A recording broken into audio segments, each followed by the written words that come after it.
Okay, I think I begin every video with that. Let me shrink that here.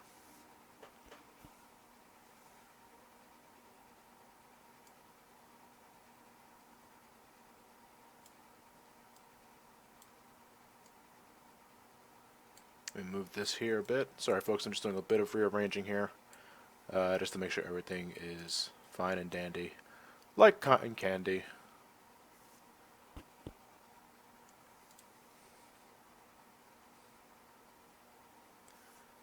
Okay.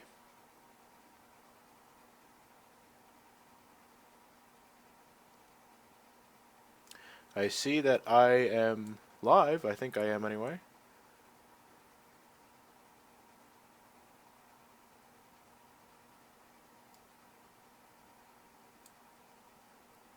Okay, you hear me just fine. Alright. The secret word is coconut. And if you heard that, please, I would appreciate it if you would type that into the chat box so I can confirm that you guys can hear me. It's just a loading screen. There's no sound coming from the game just yet because the game's on a loading screen. Loud and clear. Loud and clear. Everyone says it can hear me. Coconut. Okay, you guys can hear me. All right.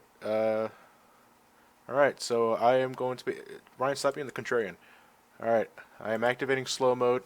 I know some of you guys don't really like that, but I do it just to make sure I can keep an eye on the chat relatively easily. Okay. Now for the second part of the mod test. First off, a little preemptive notification here. I actually decided to switch to the PC version of Final Fantasy VII for the rest of this game because it's easier for me to manage and it's not such a pain in the ass to set up when it comes to hooking up the hotpod connected to the PS3, which played Final Fantasy VII, and I don't have to worry about that damn unit delay that was driving me nuts in the last two sessions.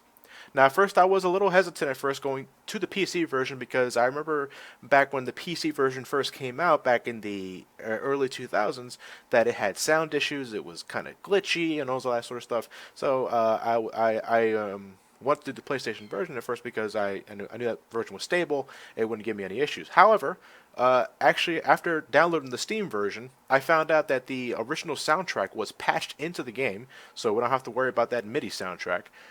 And a lot of the issues that the initial PC version had are all fixed and patched, so this is pretty much the version of Final Fantasy VII I'll be playing for the rest. So with that said, I am using an Xbox 360 controller to control the characters and all that stuff. Things might get a little weird at one time. So yeah, I am now switching up to the Steam version of Final Fantasy VII. You can find it for I think about $11 nowadays. So if you haven't played Final Fantasy VII and you don't have a PlayStation system of any sort, you can play it there. So with that said, let's get started. I'm going to click on the window, and I'm going to move around. All right. So when we last left off, God damn it, which is what we named Aerith for this playthrough, was kidnapped by the Turks, and more importantly, Sector 7 crashed. I think I may have my priorities or importance of events kind of skewered there, but we have an idea of where to go. We need to go rescue Aerith. So without further ado, let's go save her. Okay. You can tell the Steam version, the models are definitely smoother, which kind of dates the graphics a little more, personally. Okay, but another thing, though.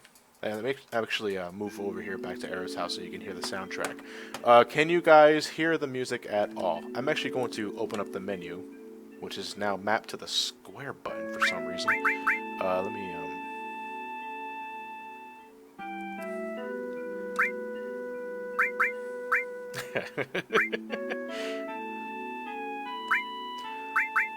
let me go to the...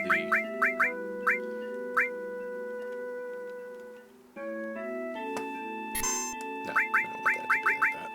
There we go. Alright, I'm just gonna have to get used to that. That's kind of bothering me. But, anyway. Okay, so you guys can hear the sound. That's all fine. Confirms written. That's good to go, too. No, I have to change that damn configuration. That's going to bother me. I have to. The menu button has to be triangle. I know the 360 controller is not the same as a like a PlayStation controller, but I'm used to hitting the topmost button for the menu, and now I have to hit the 360's equivalent to the square button. This is raw. I have to change this.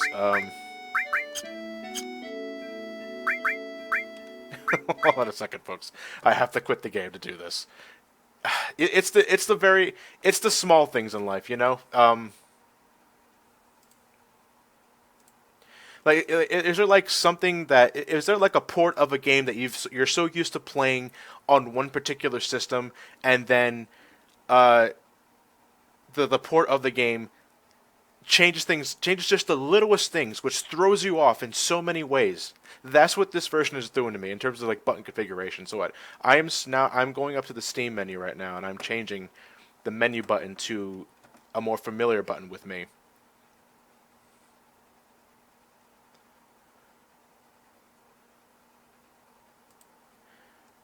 I'm going to change that to button 3. Okay.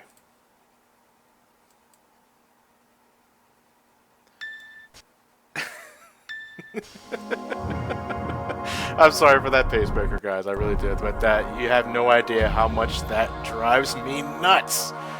So let me get the game back up and over again. Actually, it might already be loaded. Yeah, okay, there it is.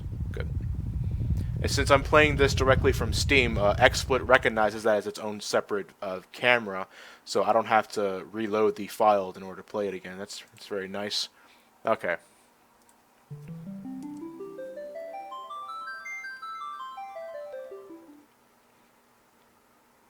Yeah, it's actually very similar to the likes of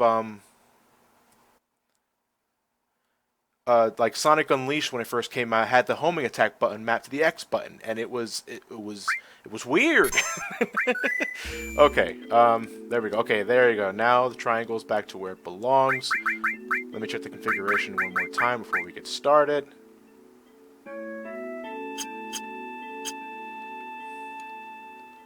Okay, that's still working. I don't know why it's like that. Okay. So let's say what we need to do now is we need to head back to the wall market, but let me check the materia shop. I think this is the materia shop. Yeah, I'm right. You know what? I am going to buy 2 more lightnings. Why not? I guess, you know, never hurts to have any more lightning. Anybody's pretty much reacting to Sector 7 falling. This kid will never stop crying. Everyone pretty much reacts. This guy are still sick. Nothing you can do about that. Let me actually check my equipment. Oh yeah, since I technically started a new file, because I'm playing this on Steam, not the PlayStation file I was playing earlier. I did a bit of grinding here and there. I've accumulated a certain amount of gil, and more importantly, when I was back at the Sector 7 train graveyard, I ran into that chariot enemy that you can steal the striking staff for Aerith. So I managed to get that. Oh, this asshole.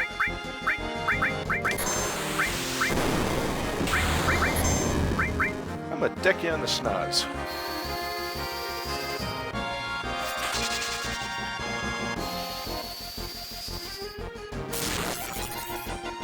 Maybe this seems to hate me. But he's also sort of losing. Just couldn't end the battle immediately, could we? Oh, and another thing. I'll actually bring this up when I finish the battle up. Ow. There we go. One thing I did sort of differently in the Steam file to get myself caught up with the PlayStation file that I played, I had cloud kill a lot more enemies when it came to, you know, battles and stuff like that. And as a result, I actually managed to unlock Blade Beam, his level 2 limit break move. So I killed the number of enemies required in order to gain access to that. So now I am rocking level 2 Limit Break with Cloud. But Tifa still only has up to Somersault, and Barrett will probably not get mind blown until maybe like another 2 hours.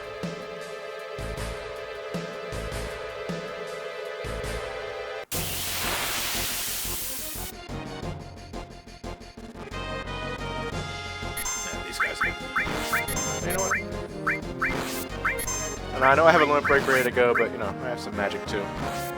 One thing I am utilizing more with this new file is magic, especially when you can like multi-target, as Cloud will demonstrate. These guys don't have a weakness to anything, but they go down, you know, sweet and fine like that. That's what I like to see.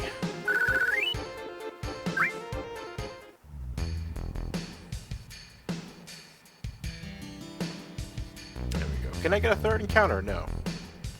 Alright. Playground's still desolated. We already picked up the sense materia from last time.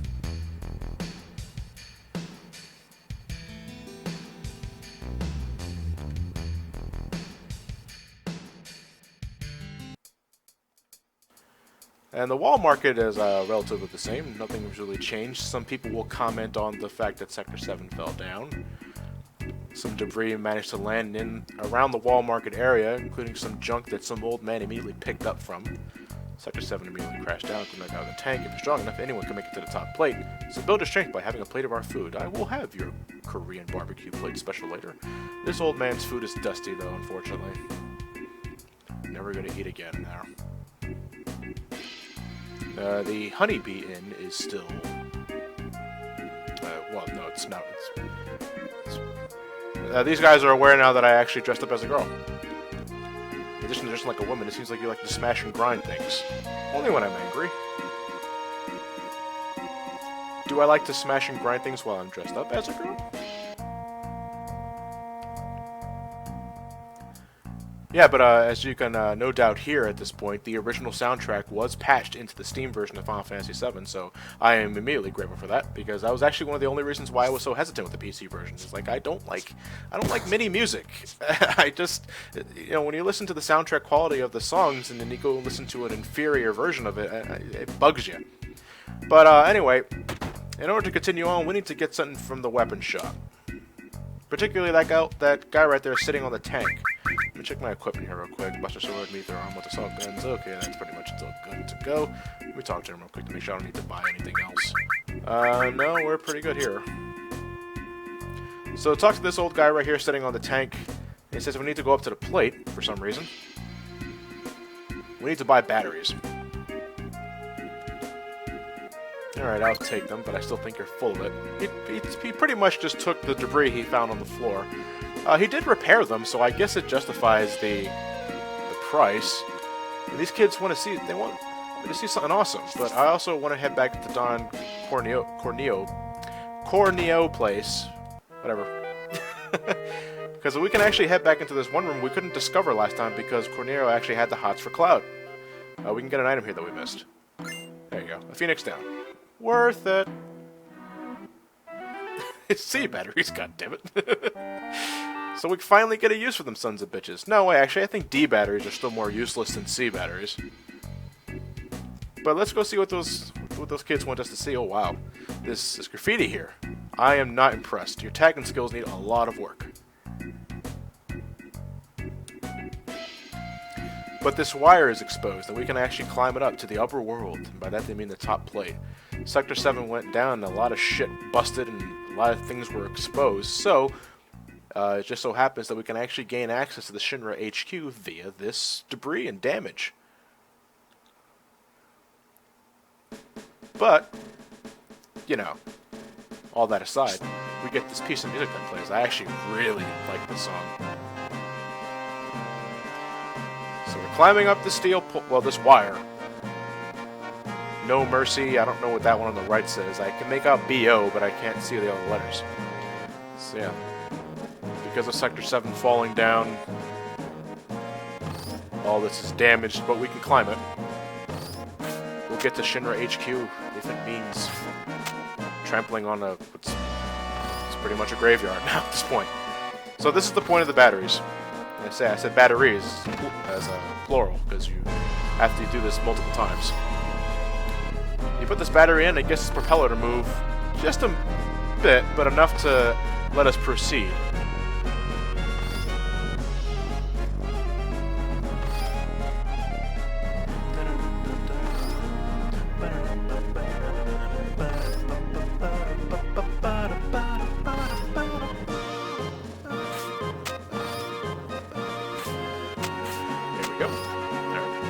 Climb this bit up here. We got another battery to place right here. Cloud. There you go. Okay. Now this part can be a little annoying if you don't know how to time it right. Not yet. I want to climb up here first.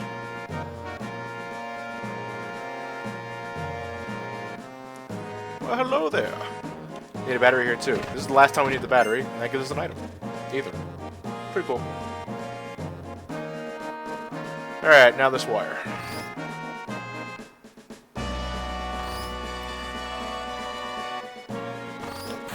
Gotcha. Okay. The trick to that wire is to press the confirm button the moment you hear the wire begin squeaking. You should always get it on your first go at that point.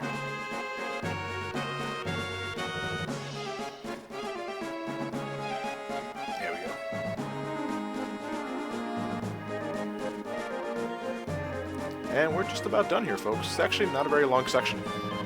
Once we climb this big-ass wire, we're here.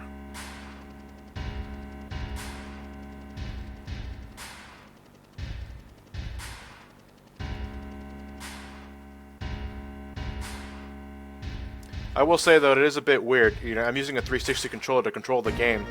And Final Fantasy VII was actually not designed with the analog stick in mind. You have to use the D-pad. And because of that, the analog stick can be a bit sensitive at times, especially when you're navigating menus. Like sometimes you just want to slightly tilt the analog stick forward to, like downward to hit the magic menu, but you end up highlighting like the configuration menu. But this is it. We're at the entrance of the Shinra headquarters. Now there are two ways we can infiltrate this place. There's the long and boring way, and there's the fast action, fast paced, good old fun time way. We're going to be doing the latter because we can get some items doing that. You can get some items doing it that way. Experience, not to mention Gil. I mean, the long way, which requires like climbing like 15 floors of stairs, it does make for a good laugh because you get a lot of fun back and forth between Cloud, Tifa, and Barret. But that's boring. So we're going to bust on in. For that though, let's save. Saving is also a lot faster in this because, you know, it's PC based. Save. Just like that. Oh, Tifa's a little injured there. There we go. Okay. When you're ready to go, you head right on in. And another reason why I like going this way is because we get the bombing mission music playing. I love this song. We don't need an appointment. This is a apostrophe emergency.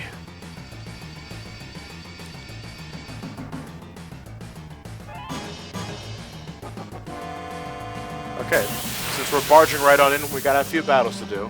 And we get random encounters too. But nothing to be worried about, really. Show off Blade Beam. This is Blade Beam.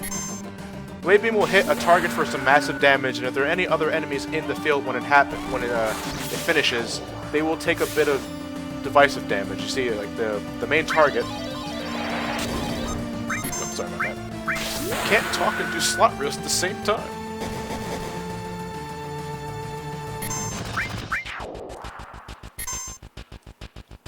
Yeah, so the first target that hits with Blade Beam will take the most damage, and everybody else that's still in the battle will take a bit of pot damage. It's a multi-target limit break. I do enjoy it.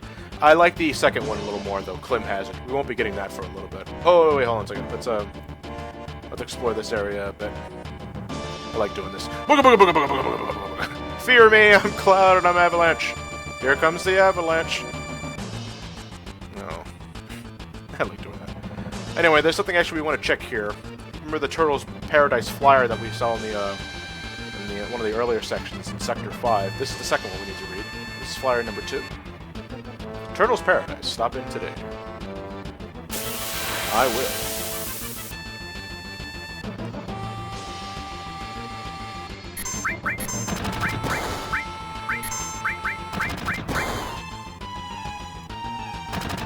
I think at some point I might have to give everyone some tranquilizers to induce fury status so I can get those limit breaks up and moving again.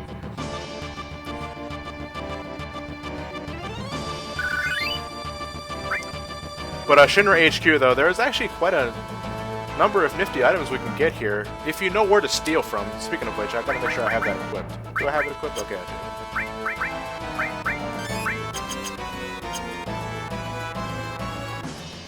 Alright. In the second floor here, you can actually visit this accessory shop. It's kind of hard to make out with all the pixelation. Hey, what are you guys watching? Hello?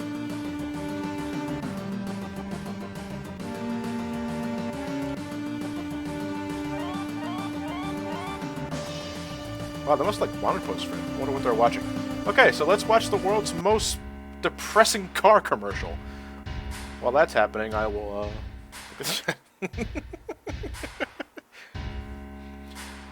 Shinra Electric Power Company Motor Vehicles. A lot of mumbo-jumbo that I can't read because it flashes by too fast. And quite honestly, these cars look so fucking ugly to the point where... Ugh. That thing has like 5 headlights. It was 6. I think I counted 6. Rocking some sort of steam-powered Mr. Fusion. Like 4 mufflers.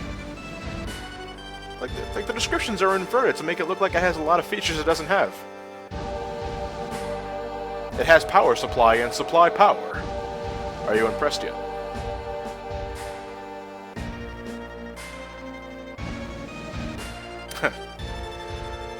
The Maku engine. I guess they misspelled Mako.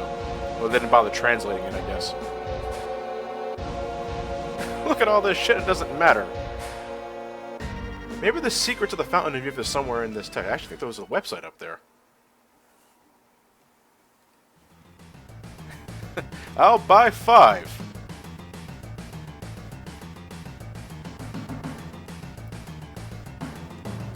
Avalanche ain't no pack of criminals.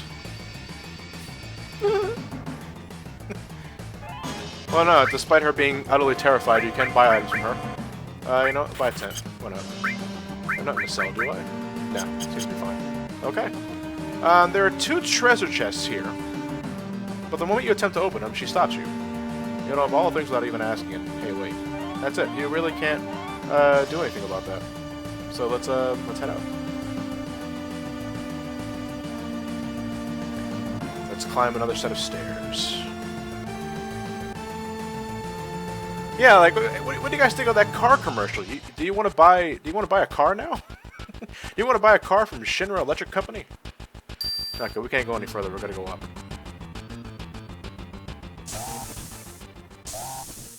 And this elevator sequence contains another slew of battles. You think it's all fine enough, but then they realize, wait a minute, we're in the elevator of the headquarters we're currently raiding, and we just put ourselves in a tiny box for them to do what they please with us. And now they're going to pay the price. Now the elevator's going batshit nuts. Look at that number up there. It's going crazy. So we got to stop the elevator. Stops at 19. We are looking for floor 60.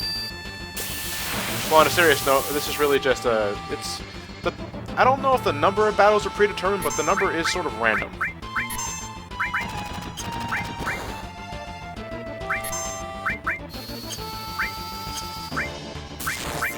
And I know this guy's afraid of lightning, being a machine and stuff like that. But he's actually like 2 separate... after you take enough HP, he loses the armor and becomes easier to kill. Hates ice too.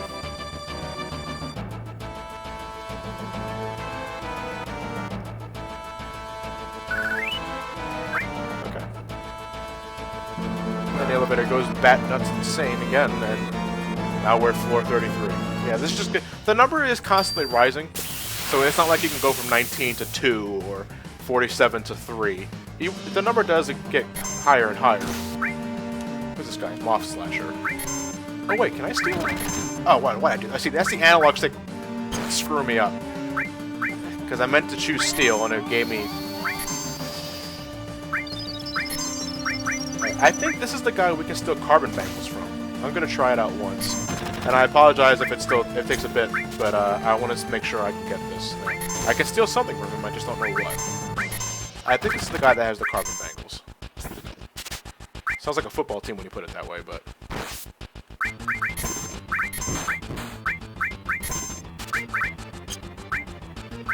Actually, I don't remember how much HP this guy has. So let me sense him. Okay, he's actually going to go down one more hit. So, alright.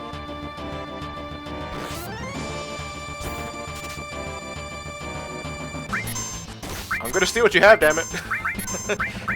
And ladies and gentlemen, this is actually not going to be the first time we're going to be doing this, because there is a certain other enemy encounter I want to run into as early as possible so I can steal that weapon that he has. I'm, of course, talking about the soldiers who have Cloud's Hard Edge weapon, which is a really good weapon to have at this point in time. But it can take a long time.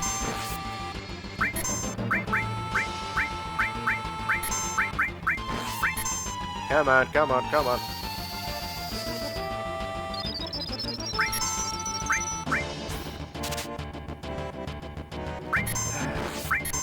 Bets, folks. Place your bets. How long is it going to take for me to get this damn item?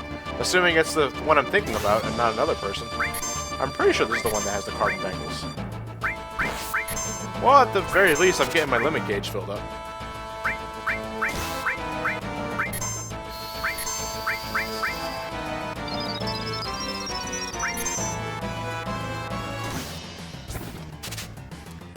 It will be mine!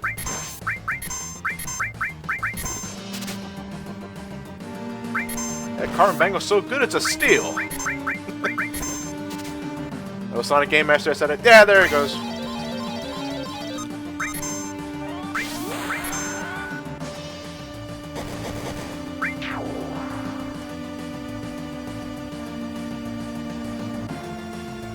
Okay.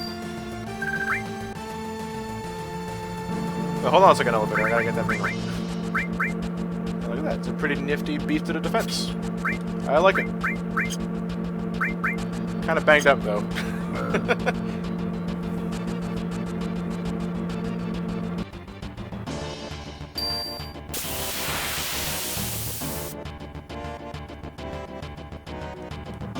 Alright, these guys aren't really a problem, too. They hate lightning, too. They also bitch slap you.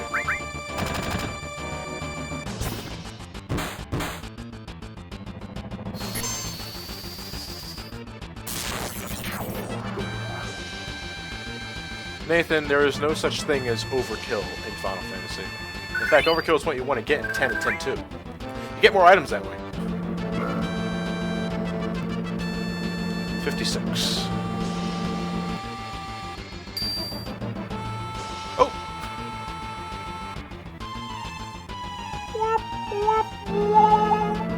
Anyway, I think this should be the end of it. Went from 56 to 59! God's sakes.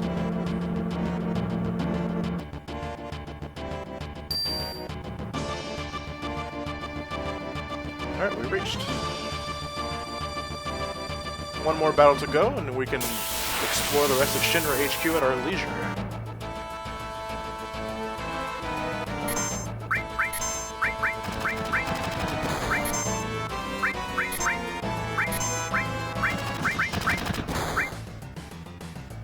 They're such a big shot.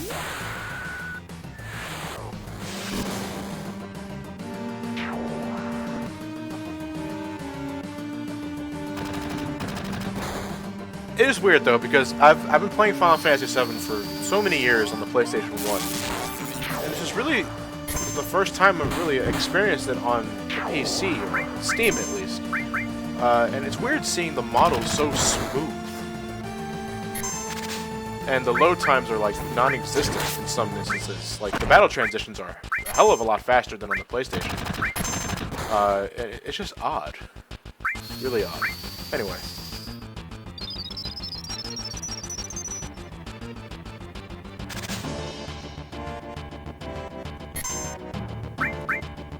What the hell was that about? He just sort of roller skated. Hey Cloud, what do you think of my roller skating abilities? Then he goes back to formation.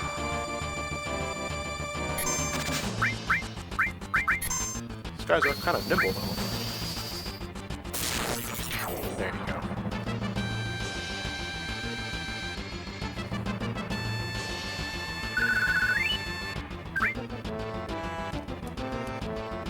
But you defeat those guards, and one of them drops the key card number 60, which is needed in order to progress. Hey, I just remember, we bought lightning material. I should probably put them to use. Get rid of fire at the moment. Give T for that one. I'll get Barret one, too. Get rid of ice. There we go. No, I don't want to quit. Damn analog stick. There we go. Okay. So let's head to floor 60.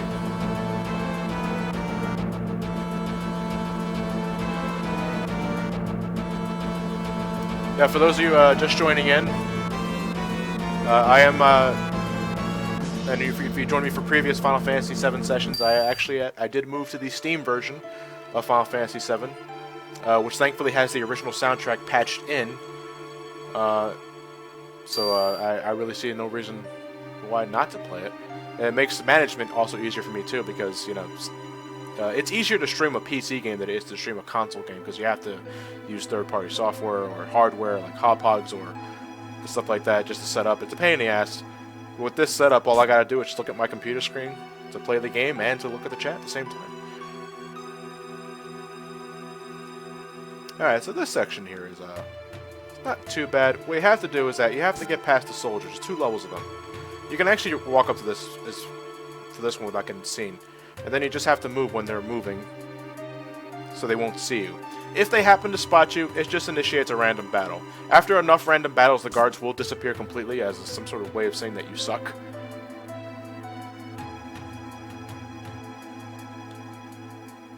But the trick is also to have good timing to know when you can move Barret and Tifa there. The first round is actually pretty easy because the guards aren't moving that very fast. But as you can tell from the second round of it, the guards are actually running there. When I first played this game, I messed up enough times to fight all the guards and, you know, eliminate the threat altogether. So, you know, I got a lot of gil, but my stealth skills needed some serious work.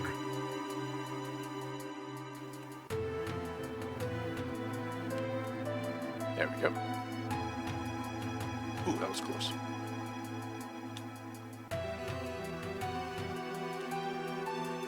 Barret, I'd imagine, would make the biggest target. It's the gun arm. Alright.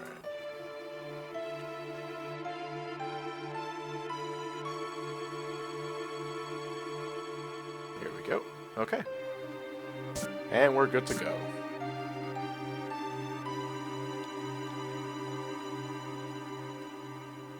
Okay. Let's go to floor 61, which luckily its door is busted so we can actually explore in here. First things first, let's talk to this chick over here. She's never seen our face or her. She's new here. Things? Why did that simple look off your face? It's only good until she gets to the next floor, the higher ups in the company. Okay. And she pretty much explains to us how the key cards and doors work. So in a sense, like the higher the key card, the higher you can go. But if you have like key card 65, you can actually gain access to any other floors previous to it. Like keycard 65 doesn't let you just open up door 65. You can also open up 62, 63, 64, all that jazz. And this talking to this guy and giving him the silent treatment gives us the keycard to level 62. And besides that, there's nothing else really to explore here. There's this really big fucking tree in the way here. Kind of obscures your view. I don't remember if there was an item here or not. On a test playthrough, I was exploring it for quite a bit, mashing the confirm button all over the place, but nothing popped up. Or I could be thinking of the second visit to this place later down the road. Anyway, we got keycard 62. What else is next? Oh, okay, this is the area with the mayor of Shinra here. I'm sorry, the mayor of Midgar. And he's our key to getting up in a higher level, but we need to talk to him first. See, he's actually not a fan of President Shinra. He thinks they're all kind of douchebags for pretty much making him a mayor in name only, because it's really Shinra, the electric company, that runs the entire thing. They run Midgar with an iron fist and money. But he's willing to help us because he really doesn't like them. But in order to get the key card, we need to guess his password. Now, if you screw up enough times, you're going to get keycard 65 regardless. But if you manage to guess his password on the first try, we get an elemental materia. So what we're going to do is we're going to do that now. Now, when I did a test playthrough, the special word was king, but I hear it randomizes every once in a while. So here's the thing: there are 4 libraries here. Each library has a plaque that lets you know what the library focuses on. What we need to do is find the book that has no place being in there. So, like, if the plaque says that the library specializes in peace preservation or weapon development research library, and you find a book in there that has something to do with what President Shinra watches on Saturday nights, then you know that book shouldn't be there. But why are you looking for the wrong book? Well, the password that the mayor wants us to find out is a 4-letter word. Discovering the letters to that password is all in the matter of books. So let me actually look in the plaque here for a second. This is the so this was the peace I'm sorry, my mind's actually a little fuzzy. This is the Peace Preservation and Weapon Development Research Library. So we need to find a book in the library that has nothing to do with that. So let's see. Research construction chart, material production and its military uses, that's weapon. Hydrogen and peacekeeping law, that has something to do with it. Ranks and extended use of nuclear weapon energy, okay, that's fancy. Economic report, anti-Shinra activities. Plan for new land weapons. Economic report, anti-Shinra activities. That doesn't sound very nice. Reactor reconstruction chart. Okay, I think we found our one right here. It's the reactor construction chart. Now, that number next to the phrase there is a key to finding out the word. Number 5. So what we do is that we count the numbers down from left to right. I'm pretty sure you guys can see that mouse. 1, 2, 3, 4, 5. The letter T. That's one letter. So pretty much we have to repeat ad nauseum.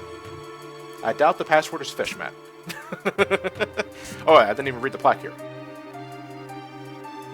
Alright, this is the Shinra Incorporated Space Development Research Lab, so we need to find a book in here that has nothing to do with space. Modern History of Midgar Space Program, Volume 2, that's fine. Modern History of Space Program, Volume 1, okay, those are fine, those check out. Economic Report Space Development Program, that's fine. Results of Failed Spelled Mission, YA-79, that's fine. Special Peacekeeping Law, that's wrong. And the number here is 3. So 1, 2, 3, letter E. So we have T and E so far. Alright, we're making progress. Now this one here is Scientific Research Library. So everything that has nothing to do with science is our diminishing makeup energy and planet movements. Final evolutionary stages of land-dwelling life. Nope. File on Dr. Gas, biologist. Wonder who that guy is. The Ancients in History, the Genova Project, and data on experimental animals living near Midgar. The Genova Project. This one sounds a little hard. The Ancients in History. I don't know, this one's a little tricky. You know what? Let's actually go to the one adjacent to this one. I should say parallel. And maybe with just 3 letters we can find.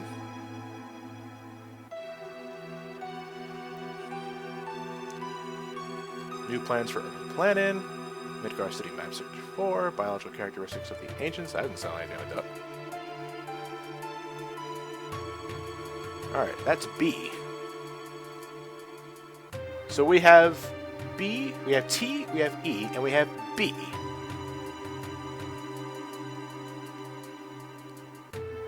So our culprit is Teb. No, I'm kidding.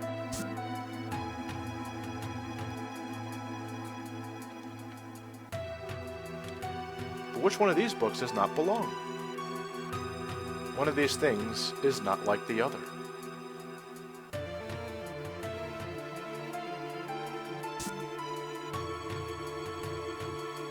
Well, the last one is pretty much, yeah. I think I have the word figured out, only because I'm having a hard time looking at the 4th library. But in case you're ever stumped or not have any idea how this works, you can talk to this guy who will give you hints for Gil. I don't want to do that. Okay, I think I know what the word is. Looks like our word might be best. Yes, the word was best. Alright, so we got that on our first try. We get the key card 65, and we get the elemental materia. Sweet! And he pretty much goes and tells us that the reason why he does it is because he really doesn't like Shinra to begin with, and he's pretty much giving them the middle finger via giving us the key card 65 and the elemental materia. The elemental materia. Depending on where you equip it on, if you equip it to a weapon, like a sword or any sort of weapon the character uses, any materia that's paired with the elemental materia, whether it's it's fire, ice, lightning, poison, it actually gives the weapon that elemental property. So if you pair the elemental materia with fire on your Buster Sword for this demonstration, then Cloud's weapon will have fire properties. If you equip it to your armor will have those properties. So if you have elemental paired with fire materia on your armor, then you actually take less damage from fire attacks, if not outright absorb them. Or am I thinking of the absorb materia? I'm jumping the gun here a bit there, but I don't care.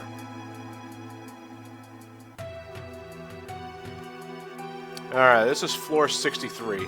This one is a little puzzle. You just have to know what correct 3 doors to open. So what you do is you talk to this machine.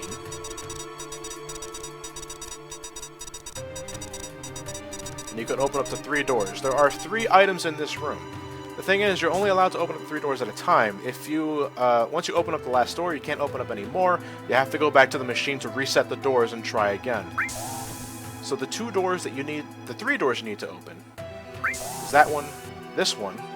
Go through this door because it's actually open. Okay, we have our first item, the A coupon. Then we can climb in and actually go through this vent.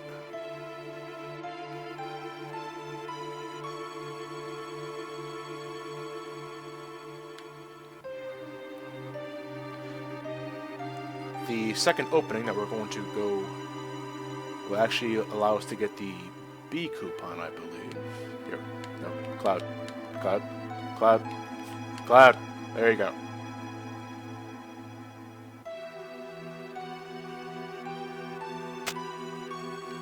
Alright. That's our B coupon. And now for the final door to open, this one. Okay, that's all 3 doors, and we have all 3 items.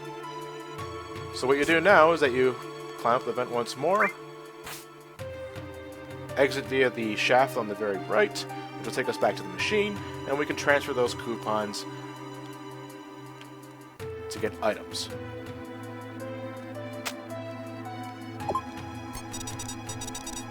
If you get any items, but didn't manage to get them all because you used up all your doors, you have to put the items back in order to reset the doors. So pretty much, if you don't get them all at once, then I would recommend you just going back to the machine and figure out the correct doors to open. But yeah, that's how you get all the that's how you get all 3 items. The items we got though, let me do a little rearranging here. There we go. 4 slots, not very good defense. It does have 4 materia slots, but they're not linked, which kind of turns me off from it. Not a real fan of it. We did get a star pennant though, which does protect us from poison. That's pretty good. Put that on Tifa.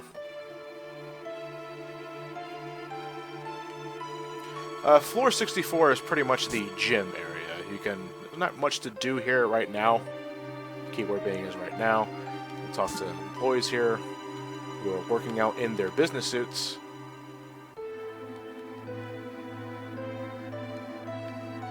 Not much you can really do here. I don't even think you can go on the treadmill. Yeah, why not? And while Cloud is doing his routine, I'm going to take a sip of my bottle of water. Just watching Cloud when it's wiping me out. Just a little bit longer.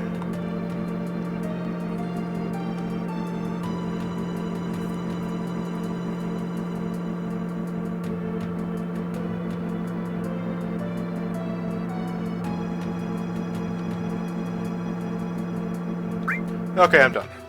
This calls for a refreshment. I'll try it out. I'll spend the 250 gil needed to, and nothing happened. Bang on it.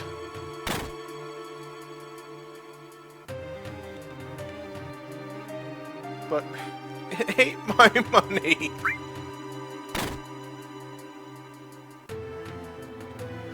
Alright. Fine. You can also go here for a free nap. Okay.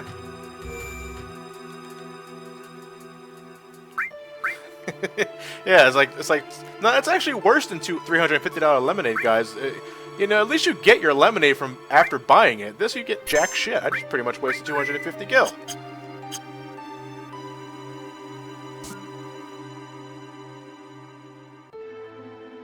Oh, this seems to be the world-renowned locker area.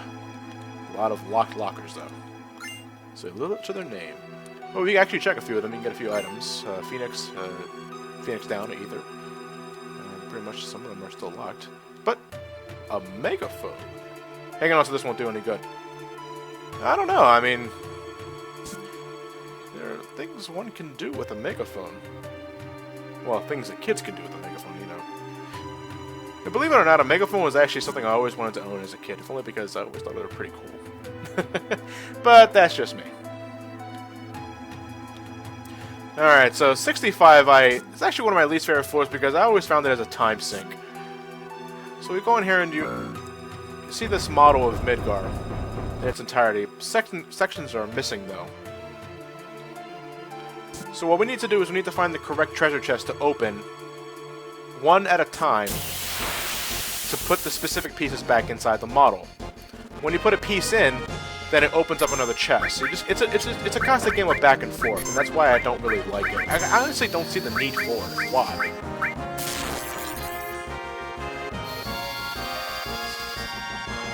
Curly-haired gamer. What did I think of a Final Fantasy VII remake? Oh, I'd be lying if I said I wouldn't buy it. Because I would actually think that would be pretty cool. I'm not going to lose sleep not getting one. But I'd definitely be down with buying it, if only because I like to see what they would attempt to do with it. Anyway, but we open that chest up, and we get our Midgar parts. So you place them in, the model gets slightly more completed, and another chest opens. So now we gotta find the other chest. There you go. And this is pretty much what you're doing, folks. Just a lot of back and forth.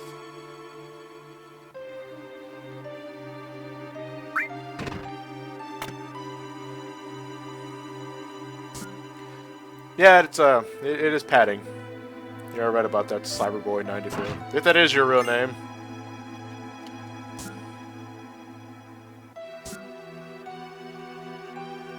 Alright, I think this is the next one. You also have to be specific on which one you check. Because, you know, I always thought the parts all look alike because all the sectors look alike. But, no, apparently not.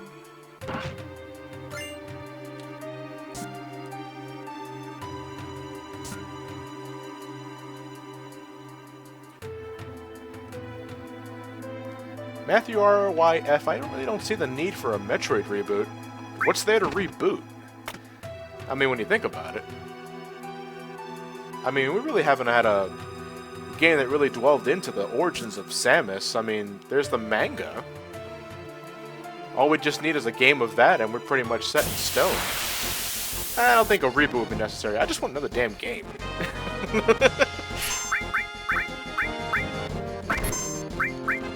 Hey, these guys, let me see. Hammer Blaster.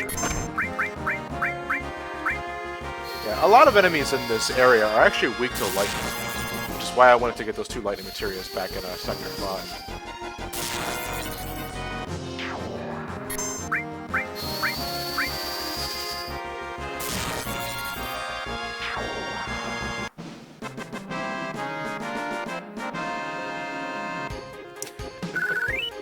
I'm not sure how I would feel about a Metroid 2 Return of Samus 3D remake for the 3DS. Oh boy. Is this our last Midgar part? I believe it is.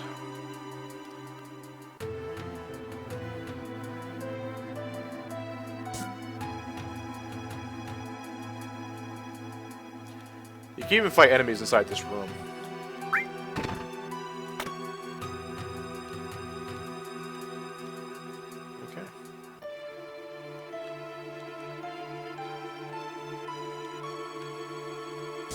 Model is completed. And since the model is completed, this treasure chest opens now here, which I believe is a key card 66. The fuck is that doing inside a box? Yes, the Jang Zero OX, whatever you pronounce that name, Loco Weed. I believe it induces confusion. Yes, uses confuse. That's actually not confusion. It's actually a very hidden form of martial arts, Con Fu. The art of being a con artist.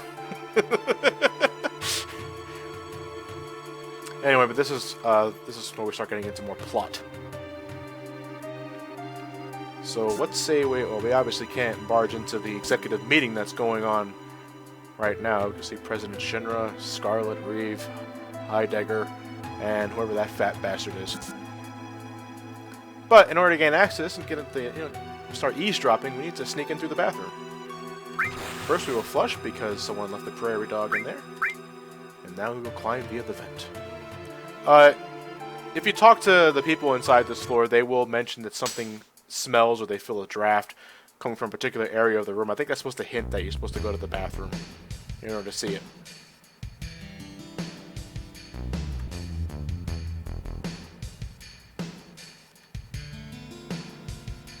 Yeah, guys, I know his name is Palmer. I was just making a fat joke.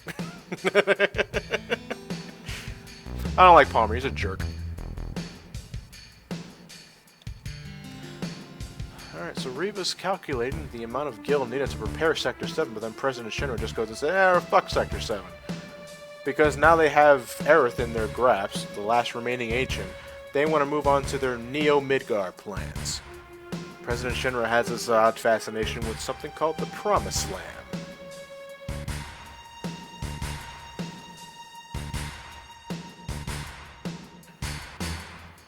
The Promised Land, a place where where the land is very fertile and it's probably filled to the brim with Mako. An ideal place to suck all the energy from and make lots of money. And I don't know exactly what they're planning on doing with that. I mean, Shinra pretty much already owns the world. What more could they have with another part of land? It's not like they're in competition with anybody. Off the top of my head, I don't think they are. But now we're introduced to another character, Hojo, who is in the process of studying Aerith. Yeah, by the way, if you can no doubt tell from Hojo's goofy-ass face, the PC/Steam versions of Final Fantasy VII adds mouths to all of the NPCs, and they never close. It's distracting. Look at that, it looks like he's munching on a pistachio.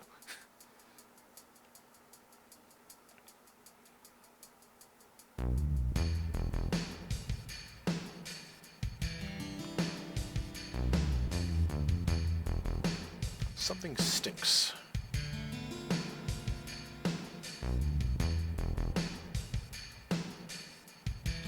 Alright, so we know what their plans are. Well, in terms of Neo-Midgar, not that it really matters anything. But we know that Aerith is still alive and well. You know, albeit being experimented on. We don't know in what way, but regardless, we need to go rescue her.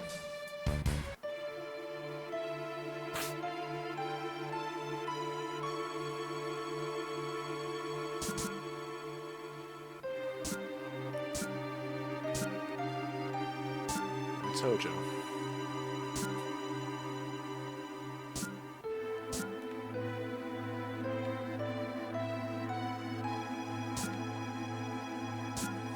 Okay.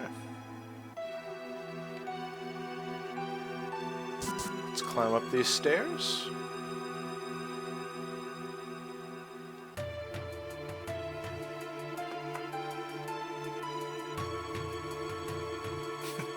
Yes, I'm pretty sure she's alive and well. And they really can't do anything to her. They gotta make sure she's all fine and dandy to make sure you can get the best results. As Hojo was getting into earlier, despite having her available for research and stuff like that, they're only at like 15% done. The process could take about 120 years. Ain't nobody got time for that. I'm thinking now.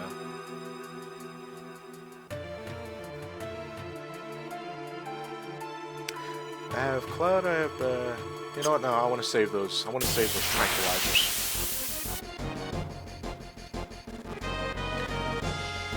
Oh! another one of these guys. Okay, it's time for another carbon bangle. Hopefully.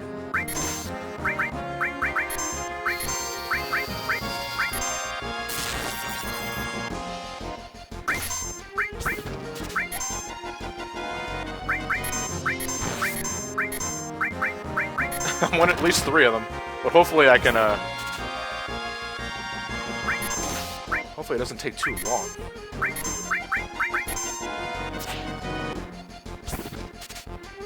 I hate when the angle... Oh, good! That didn't take very long at all. Bolt away!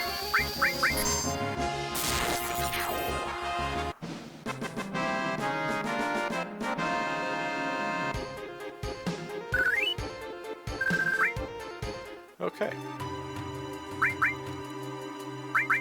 Got another carbon bangle. I'm actually going to give that to Aerith this time. He's going to be hanging around with me for a little bit.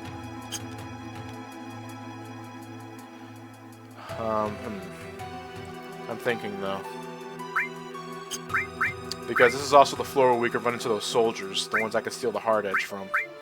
And I kind of want to do that. Yeah, you know what? Let's do it. I'm going to put everyone in the back order. So I can lower the damage. No, but they're heavily magical based, though. The Flying Sickle's a long-range attack, and they have access to Fire 2, Bolt 2, and Ice 2. They don't have much MP, though. I've noticed that.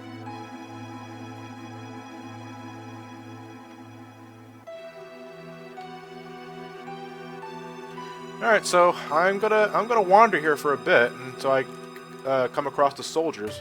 Actually, everyone should be probably healed up.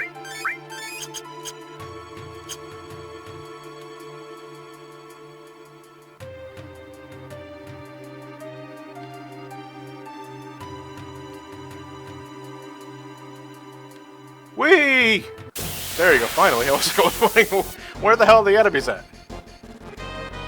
Ooh, I see 2 more carbon bangles!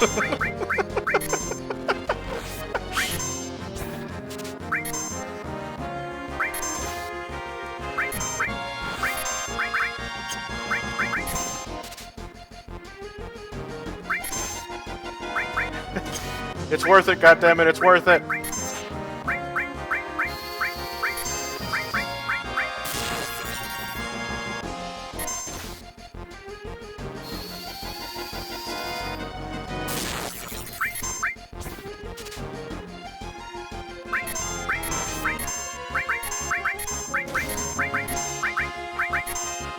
Don't worry, guys. Just think of it as like drawing magic in Final Fantasy VIII.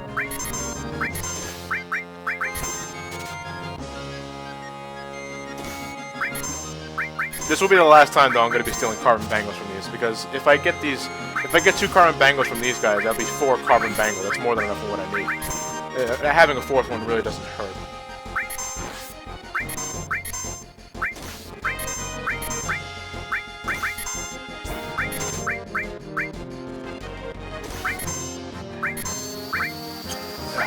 Damn, analog stick is so sensitive.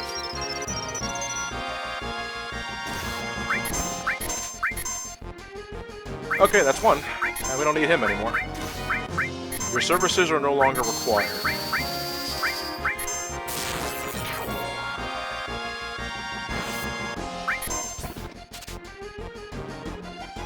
Ooh, that was our first try! This calls for a big shot.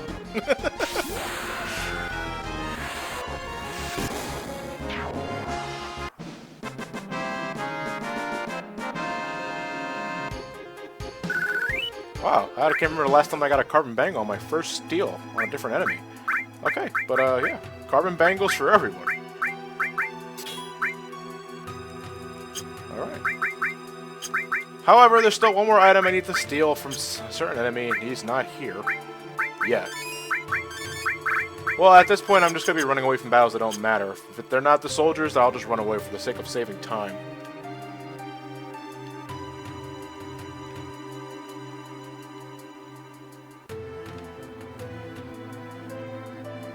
This is the earliest you can run into them in this floor. And, you know, with me, I like to get a strong weapon as early as I can possibly get. Given that the circumstances are correct. And if I feel like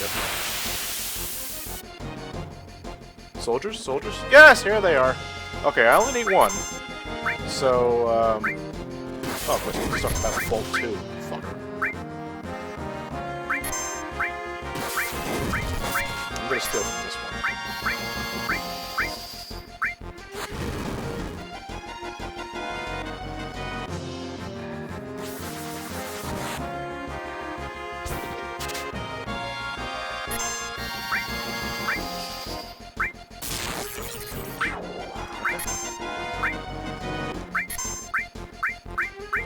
Flying Sickle is a long-range attack, so it doesn't matter what position you are in the row. But it also takes up magic power. I think it just might be a special ability. But the soldiers don't have a lot of MP. As you can see, they're trying to use an ability, but they can't do it. So the only thing they have now is regular physical attacks.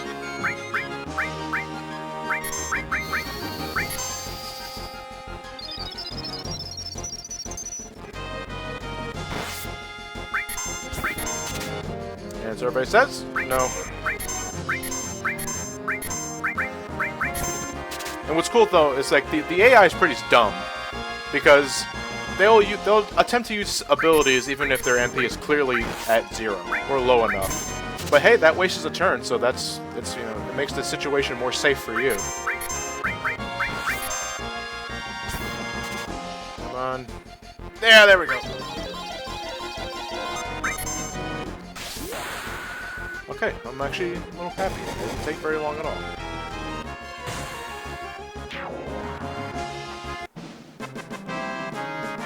And we got the Hard Edge for Cloud. A really good weapon to have at this point in the game.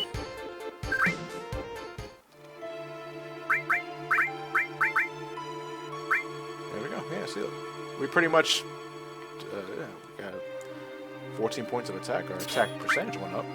More materia slots, too. Pretty sweet stuff.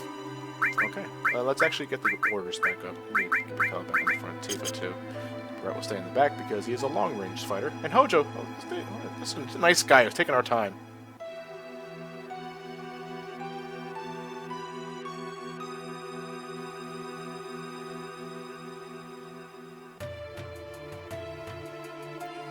What Hojo's staring at. Today's specimen.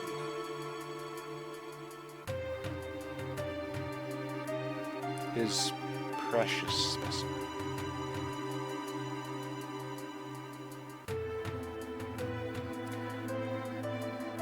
Kaiser Shoryuken, I am looking forward to the Final Fantasy VIII Let's Play as soon as we get enough footage. 3 years from now.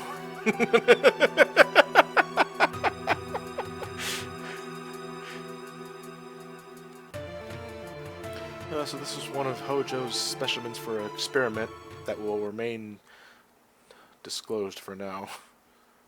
But something has the attention of Cloud over here. Genova.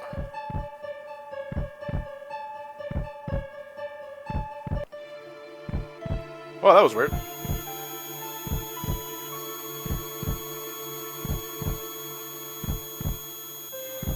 Whatever it is causing Cloud to freak the fuck out.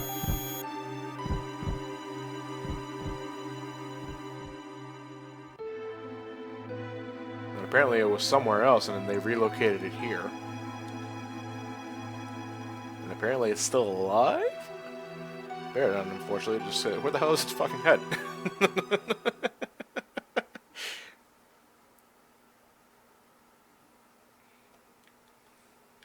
Yeah, nothing we can do here. The music stopped. Can't really examine the specimen either. Looks so depressed and sad.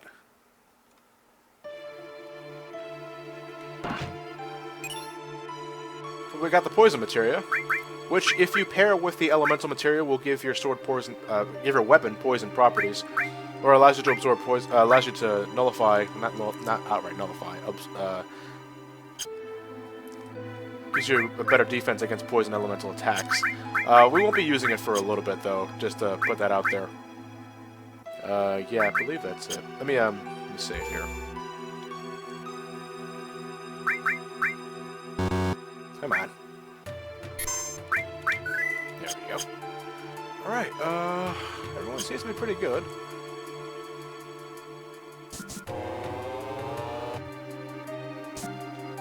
When you are ready, you will head into this floor because we got a boss battle coming up, folks.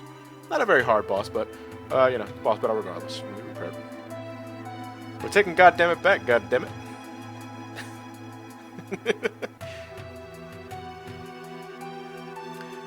We can see Aerith. She's inside the container. We need to rescue her. We have an idea of where she's at. She's right there, right there, right there. She's right there. She's so close I can goddamn taste her.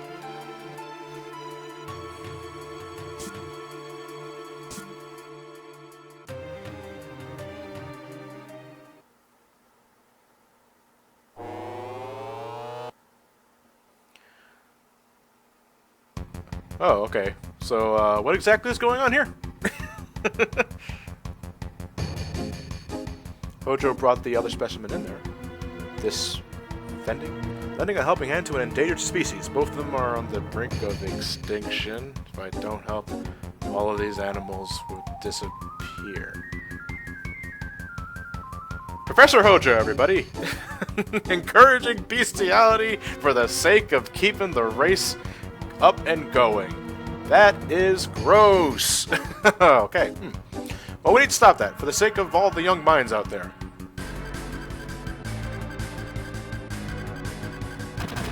Compared to ain't having any of that shit.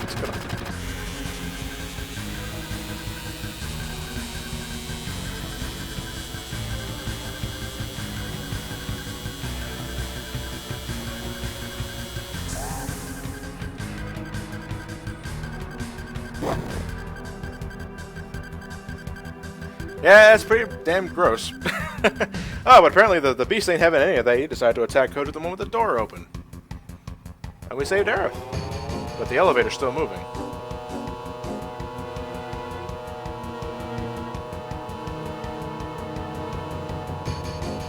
An ordinary specimen. This is a very ferocious specimen. Hence a boss battle. And the thing can talk. This feral specimen can talk. Alright, I'm actually going to send Tifa to take Aerith out of here.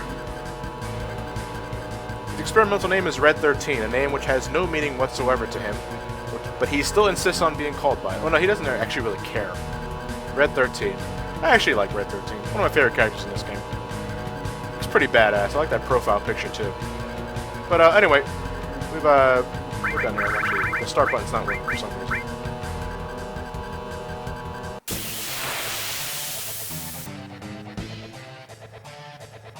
And it's boss battle time. This is, I forgot his name.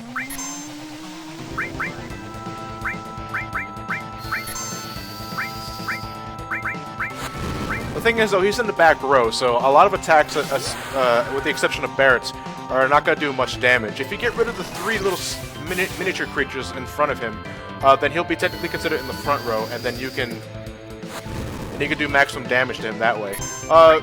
But to be honest, don't bother wasting your time on the three things because he can regenerate them, which does cost MP, and after a while he won't be able to do it anymore. But it just takes more time to do it that way. So just focus your magic attacks and limit breaks on the big guy. He can poison you. I really wouldn't worry. Yeah, the Shady Breathkin is a multi-target poison spell. I really wouldn't worry about that either. You see, he's in the back row, so Cloud's sword attacks don't do that much damage. I think he has a weakness to fire, though, as you can no doubt tell. I don't think Bolt does anything, but I'm gonna try anyway.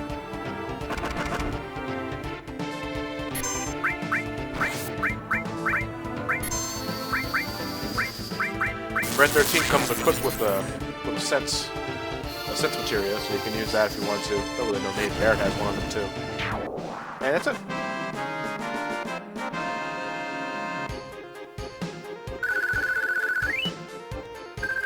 And we get a talisman for our troubles, which I think is a +10 on spirit.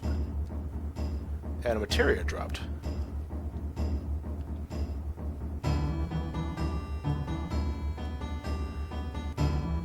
So this, what is 13? What is Red 13? Like, I was never unsure what to classify him. Is he a dog? Is he a lion? Is he a leopard? Final Fantasy VII's equivalent to a dog? I don't know. Regardless of such, I actually really do. I have a fondness for Red 13. First off, I like his name. It may be a name he has no appreciation for. It's an experiment name. I just like the name Red 13. We'll find out his real name later, but I also like his theme too. Anyway, Red 13 is gonna be with us for a little bit. So let me heal first. Let me do that first. Well, no, actually, no, it doesn't matter because of previous events. Anyway, let's not bother doing this first for now. Press OK. Finished. Okay.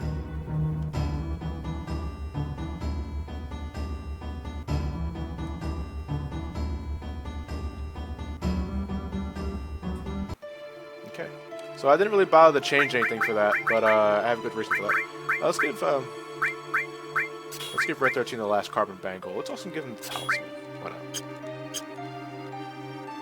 Oh, and let's pick up this sweet little gem, the enemy skill materia. We're not going to be getting any use for that for now, but it will become one of the most valuable materia in the entire game when we build it up. More on that at 11. Anyway, to continue on, we're going to head down south. That's nice, guys, but I already have a...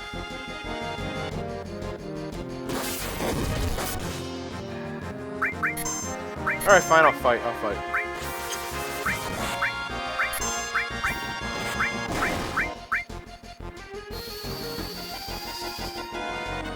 I'm only fighting because my runaway button is not working.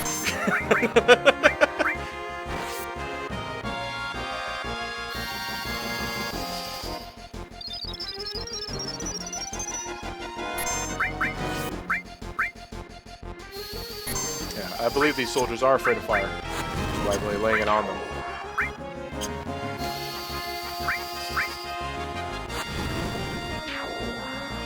Okie dokie.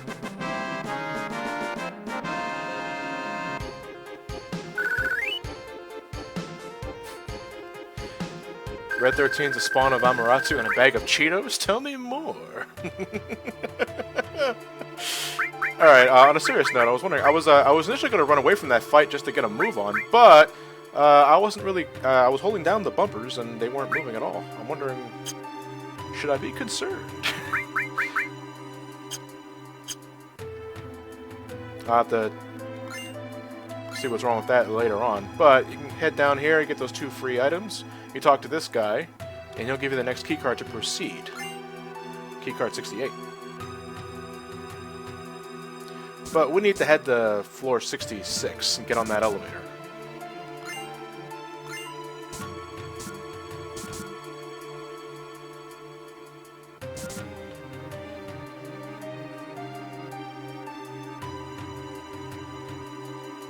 Okay. We're all good and ready to go. It's all fine and dandy. Hiya, hiya. But the moment you get on the elevator, this guy comes up. And that business suit looks awfully familiar. His name is Rude, and as you can no doubt tell, he's part of the Turks. They were expecting us. And we saw Sen earlier. He's the one that kidnapped Aerith in the helicopter, bitch slapping everything. What's your guys' opinions on Rude? Rude of the Turks. I always did like Rude. Just taking my quick sip of water here.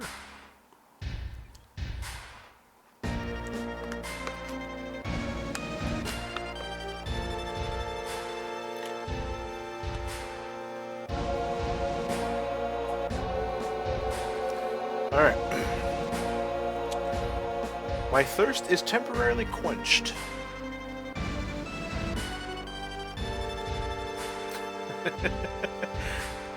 Yeah, Rude is Rude, but that's, you know, that's all his name.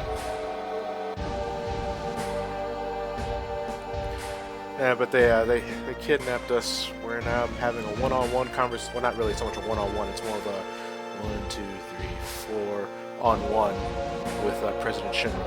And thanks to the Steam version of this game, which has the smoother models, I just now noticed that President Shinra had a cigar in his mouth. I never noticed that in the PlayStation 1 version of the game.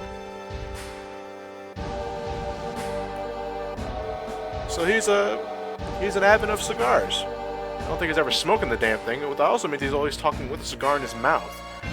So, you know, so when he's saying, like, that is where Neo Midgar will be built, Shinra's new glory, he probably, you know, sounds more like, here's where Neo Midgar will be built, Shinra's new glory. That is my cigar in the mouth President Shinra impersonation. Sounded more like Bane, actually.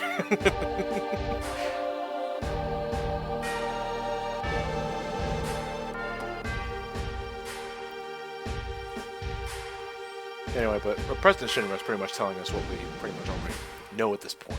You know, the purpose of kidnapping Aerith to begin with. She is the last remaining of the Ancient, or also known as Cetra.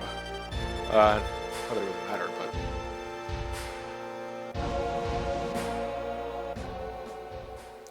What an asshole.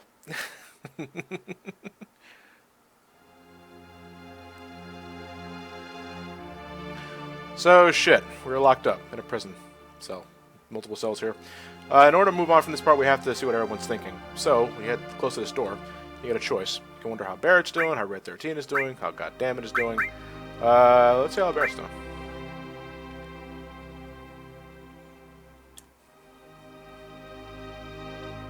See, Ancient and Cetra are actually the same thing. Which actually doesn't make me realize why they bother classifying it as two different things. There's Ancient and there's Cetra, but you said that they're the same thing. Then just call them one or the other. Don't jumble up the words like that. Anyway, Barrett's bored out of his mind. Because Red 13 is not of the talkative type. And Barrett's pretty much just going, you know, if Shinra gets their hands on the Promised Land, if it exists in the first place, then they're going to become even bigger dicks than they already are. No, seriously, this damn electric company owns the entire world with an iron fist, and they, apparently it's just not enough. Absolute power corrupts absolutely. And that's Barrett's story. Let's talk to Tifa, see how she's doing. Can we get out? Leave it to me. I wonder how Red...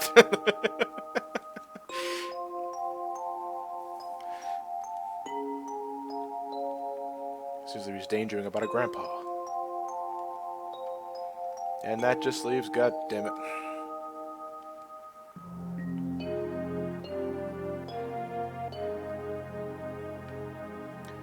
Yeah, hold on there for a second. I gotta make sure everything's good to go. This was fine. Okay. What were you saying?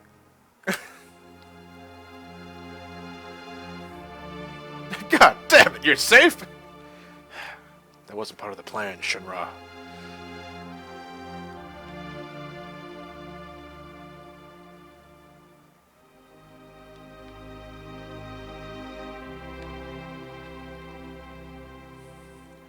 Uh-oh, did someone call for awkwardness?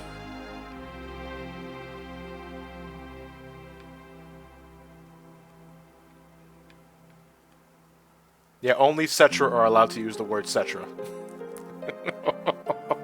That's horrible.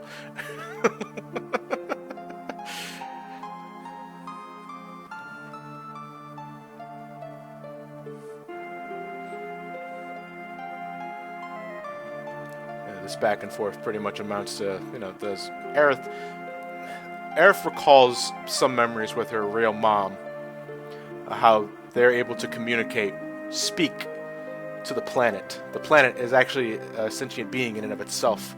We'll be getting more into that as we go along in the story, but Aerith and her mom had the capabilities of actually speaking to the essence of that force. But it's full of so many people, dead people, and it's all noisy. She can't make it out. So does a Promised Land exist? Most likely. We got someone like Aerith who is obviously supernatural. So what's to say there's not a land of milk and honey? I'm sorry, Mako and more Mako.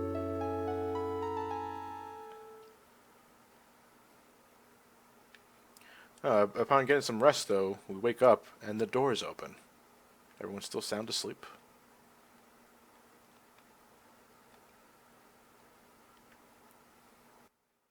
Oh, wow. Oh, boy. Dead guard. Better ruffle the body.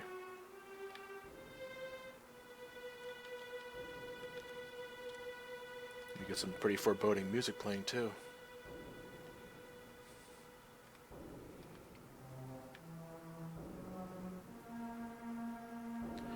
But if you inspect the body once more when Tifa expects it, you also get the card kit. Yoink! Alright, so let's go free up the other guys.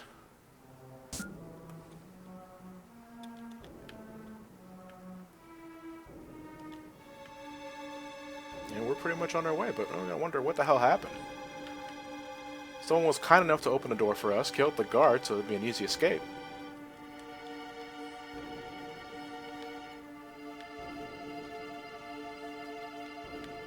Alright, we won't get caught by the Shinra. Okay. So now we have to follow Red 13. Where is it going? Well, let's just follow that trail of blood. Actually, now we have access to Goddammits on our party once more. Let's actually get her suited up. Just for clarification's sake, like I said, when I was playing the game again to catch up to where I was in the PlayStation file, I did manage to steal the striking staff from that chariot enemy that was in the Sector 7 train graveyard. It's actually a pretty kick-ass staff, has 4 materia slots, a good amount of attack power, not that we're actually going to ever attack with her, but... let's see, the party, I was like, you know what, let's get rid of the carbon bangle on Tifa and give that to Aerith for now, because we're going to be getting more out of her. Let's give the spirit. So that's always nice to have. Let me see. In terms of materia, let's get rid of the lightning and restore on Tifa. And let's give that to Aerith. Sorry, goddammit. We have another all materia, that's always nice. Let me give her the restore. Yeah, I think we're pretty good to go. No, let's give her fire too, just in case. You never know. Just to make sure, as I'm a little paranoid like that, folks.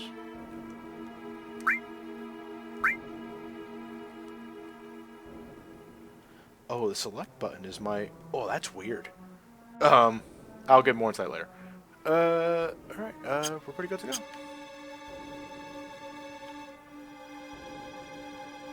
Yeah, look at that trail of blood. Also, something broke Genova out. Ah, damn it. Yeah, we also got random encounters of some sort of freak mutant. I want to say these guys are afraid of fire, but let me try out here. First, good old fisticuffs.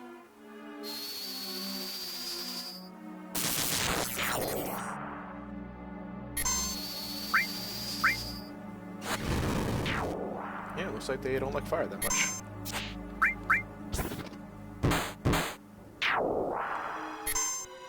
And actually, upon doing that battle, I realized I should probably take that lightning material off of Cloud. Oh, they gave us Phoenix now, so... Let me take that off. Restore fire. Yeah, it seems to be doing just fine. You know, let me take the off too.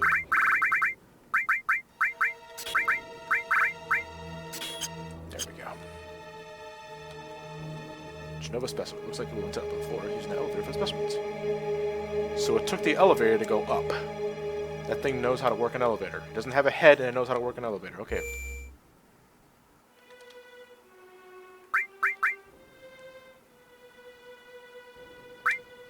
Let's save our game.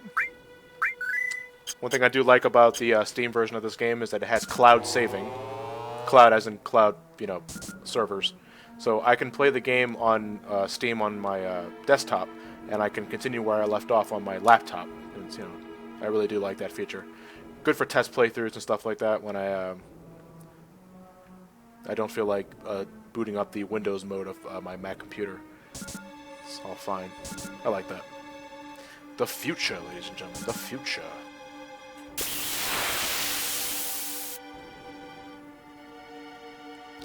These guys. Let me see. They absorb poison, so don't attack them with anything like that.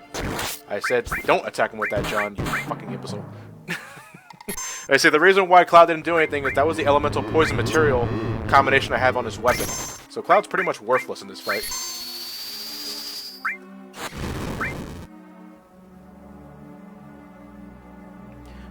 Gangana. Illegal in 5 countries. But I stole some deadly waste.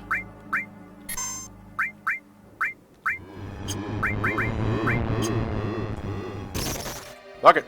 Not going anywhere. So I don't really have a good combination with Cloud there, and that battle's gonna take a lot longer than necessary.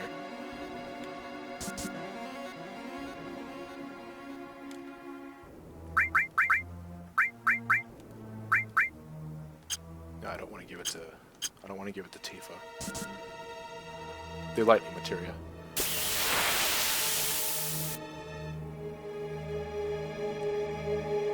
I hope that's not Genova's blood.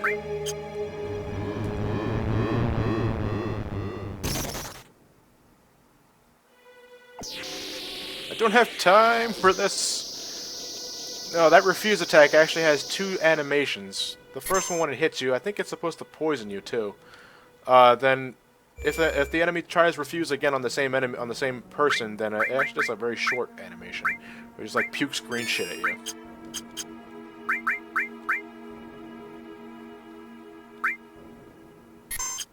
Wait a second. Yes. Now would actually be a good time to use those tranquilizers. No, I'm sorry, hypers. She's hypers.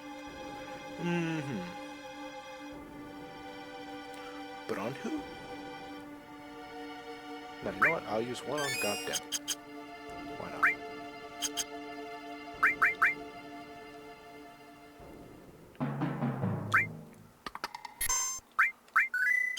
Okay. Let's follow the... You know, I want to be the contrarian. That blood's going down. I'm going to go north.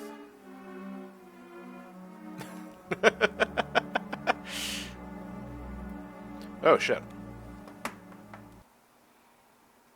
What a waste of a sword.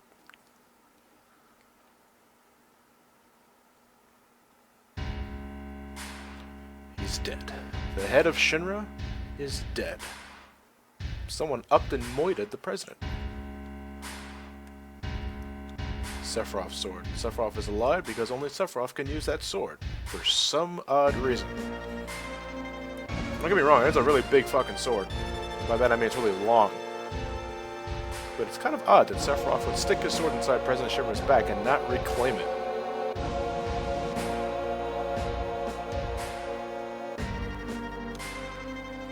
But Palmer saw everything. Indeed, Sephiroth was here. And he murdered the president. And I think it's safe to say he's responsible for the reason why we were able to perform a jailbreak.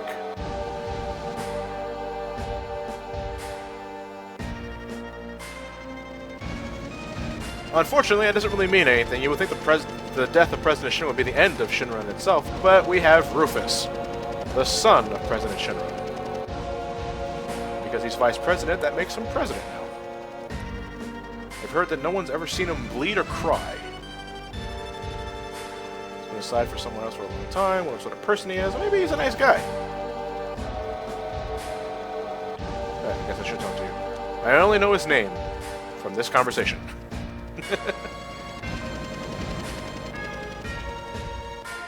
The 70th floor, the roof. And that's Rufus. White coat and everything. Now we got a roll call. Tifa, present. God damn it. God damn it. Present.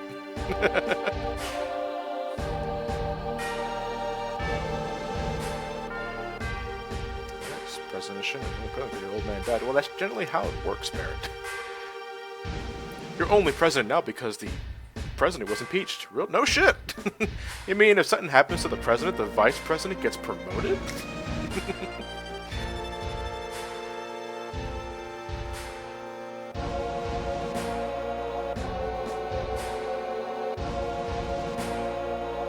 And Rufus is going down his plans like President Shinra ruled things with money. He likes to rule things with fear. He's pretty much a corporate Batman. A little fear what controls the mind of people. Sons of bitches.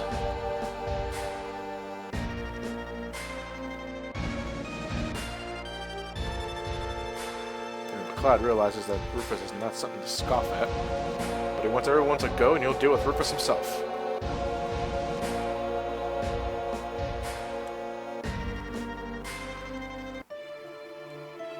So we now have a team of Tifa, Barrett, Red 13, and Aerith.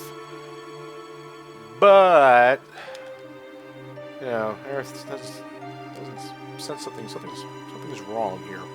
Tifa understands that she will volunteer to stand behind and wait for Cloud to finish whatever he has to do. So that leaves us with a party of Barrett, Aerith, and Red 13. So, let's, Tifa didn't have any materia, so let's remove that. Let's go to our inventory real quick here. Let's see. She's pretty much good to go. Let's, give Red 13 a lightning. Let's give him a fire, too. Why not? That hurt. And that should leave one more lightning for him. And I believe that's, we're good to go on that end. You know, let's get Barrett covered. Why not? He's in the back row and everything. I didn't really think about that. Okay, I believe we are good. You know what, let's put them all in the back row.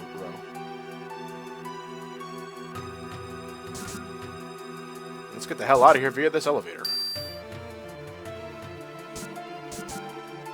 Make sure everything's good to go, because I got a feeling something's gonna happen. Oh wait. God damn it, was cured from her the hyper. Oh damn it. I wasted a hyper. Damn. Oh, I gotta give it to someone.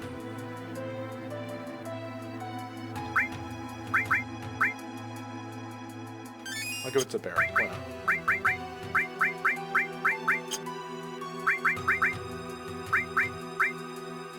I should not. I have an all materia here too.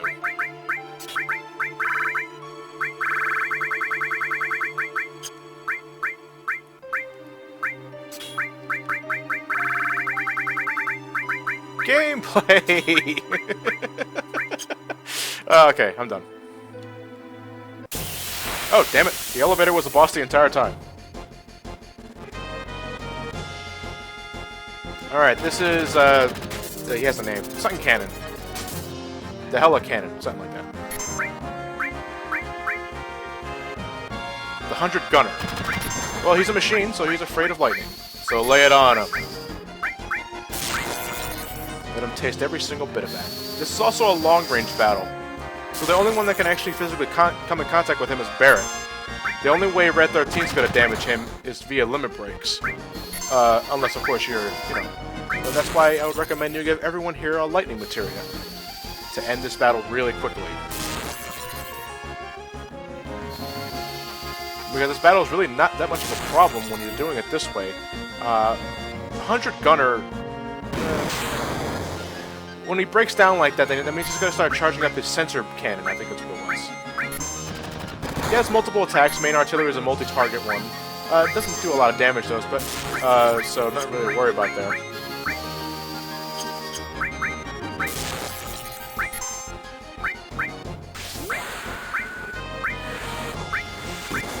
Oh yeah. Yeah, this is not going to take very long at all, I think. And he broke down again. Oh, but now he's charging up the sensor cannon. We need to kill him before he fires it. Not that it's an instant game over if he does, but it can hurt. So let's not give him the chance.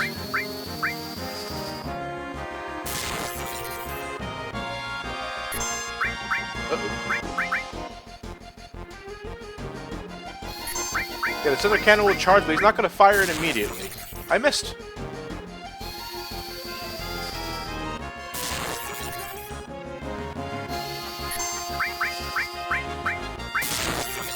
Yeah.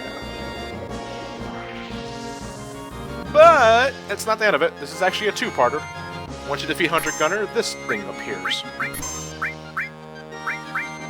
This is the Hella Gunner. Okay, this is the one I was thinking about. This one has a little more at his disposal, but it's pretty much more of the same thing.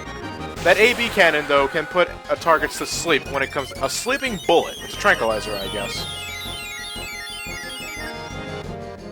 But that's not all he has. I think he has an AB cannon. He also has something called the C cannon, which I think poisons or induces darkness. It does one of those things. But just like the 100 Gunner, he's a weakness to bolts. So just keep spamming that away. Just the bolt. What is that? Ah, whatever. Nothing to worry about.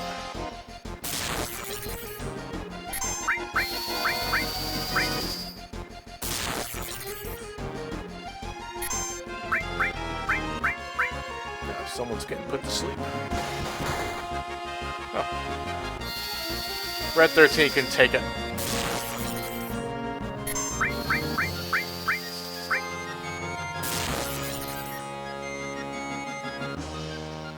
Are you dead? No, no. This is the sea cannon. Okay, they didn't do anything, just damage.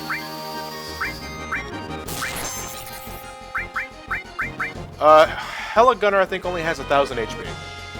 So, he's actually not going to take very long at all.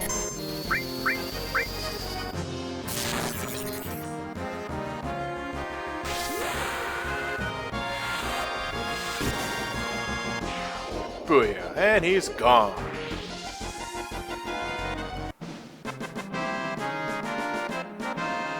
Django Bang, you are right. I should at least equip the empty slots with materia, even if I'm not using them, just for the sake of giving them experience points. No. I'm sorry, I didn't mean to think of that. Okay, poison elemental. I want that on my weapon. Restore steel. Okay, I think I'm pretty much good to go here. Alright, time for a battle.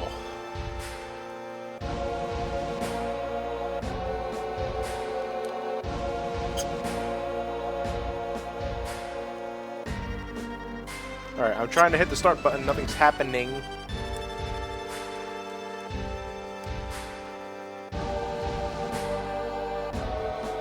I removed the materia from other members. That's not what I wanted to do.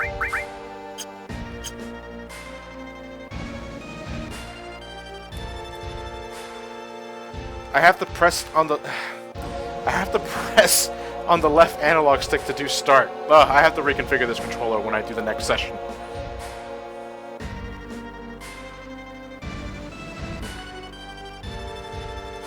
Did you know that Sephiroth was an ancient... they prefer Cetra. Thank you very much. Alright, boss battle time. Cloud versus Rufus. This is actually not a pretty hard battle. He got a little doggy, a little cat there. Alright, that asshole is always going to supply Rufus with Barrier and M-Barrier. So, let's get rid of him first. Ow. You fucking jerk. Good kitty. Okay. But this is pretty much the battle, folks. This Rufus only has one attack, it's shotgun. He also doesn't like poison. So hit him with that, and now it's a war of attrition. That barrier won't last forever, though, so just keep nailing it on him. It's not gonna last very long. Ow.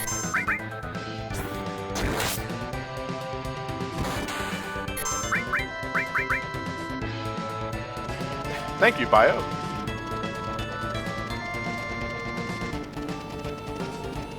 Is it me or is Rufus packing some serious lemon face there? But, by beating him, we got a guard source and a protect vest. Actually, let's get that protect vest on Cloud now.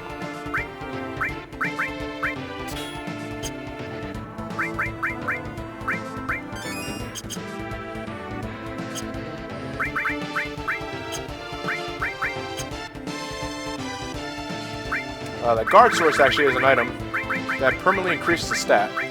In this case, it's vitality. They're pretty rare, unless you know where to grind. Oh, I'm sorry.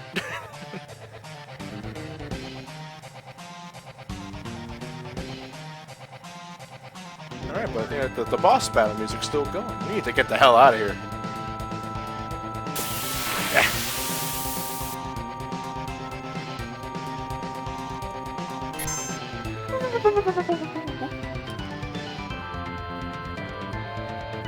They couldn't finish him. This is gonna get complicated.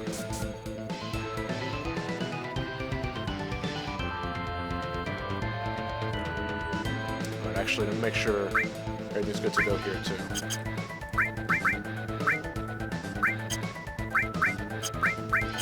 Did I take the material? Oh yeah, I unequipped them. For fuck's sake.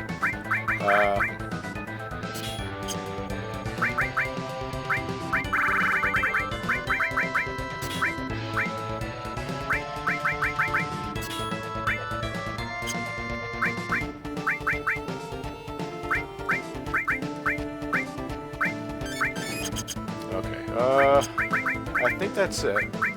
Lightning, good to go, lightning. Why not?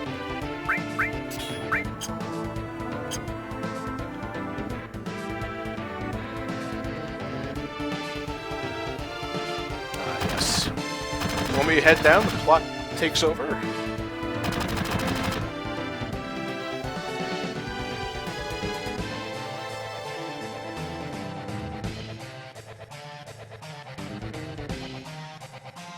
Yeah, this is actually one of the most memorable sequences of the game. This escape sequence, escaping Midgar.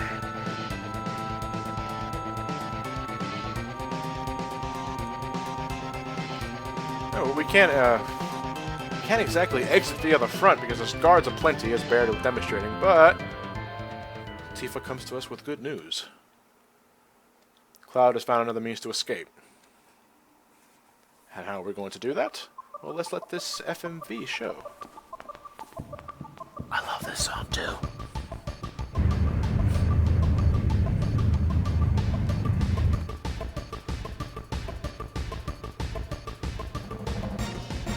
I hope to God it still works. And it has keys.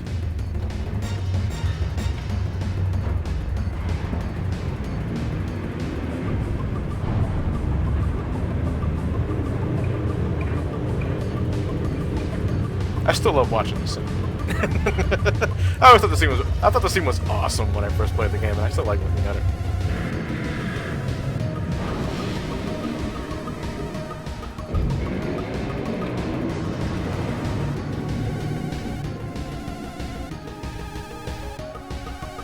And that's how you escape, ladies and gentlemen. Now we got this mini game coming. Oh wow, look at that low poly model of Cloud. All right, first off, let's form our party.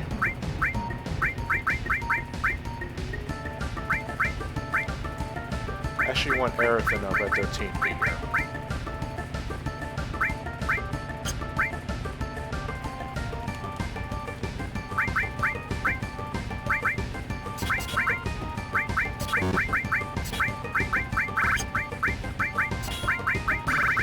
Shoot, elemental with fire. Trust me. Put lightning on Cloud. Maybe all material. There too. He has lightning too. She only has restore. I think Cloud has Barrett has that final one. Damn it! Alright, hold on a second. 1 second. Let's see, form party. We'll get Barrett back in my team. 1 second.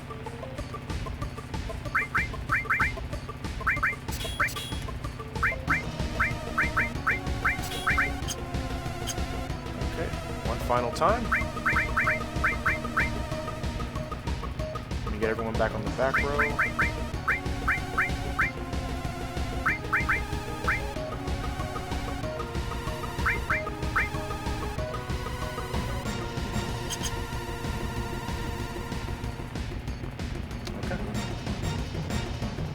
Alright, here's the thing though.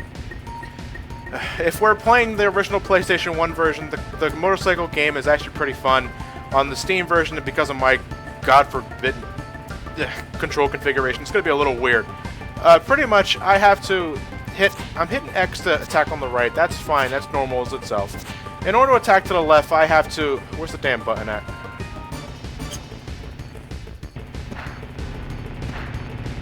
Alright, okay, that's not bad. The attacking on the left is the left bumper. Attacking on the right is via the confirm button. But this minigame is actually pretty fun.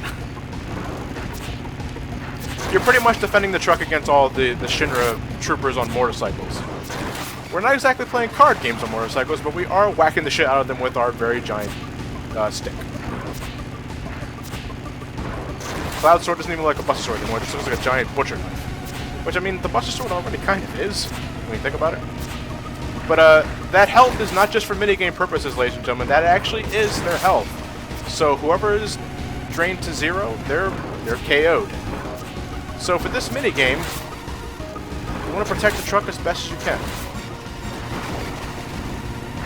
A good little tip there is that if you got a bunch of Shinra troops all in a row like that, if you destroy the one that's at the very front of them, when he crashes and burns, he may collide with the other Shinra troops, and as a result, they'll crash and burn along with them. Another thing, try not to destroy any Shinra troops that are in front of the truck, because if they crash and burn, they might run into the truck and cause a lot of damage. Hey, cut that out. You got something on your windshield. There you go. Did I get it?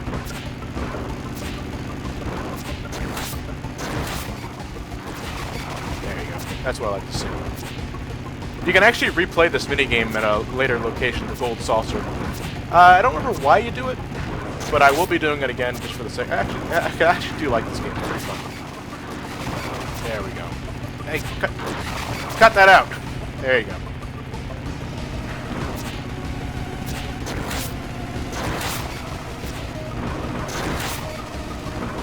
Yeah. I don't need you to be there. Hey, camera angle. I thought we were friends.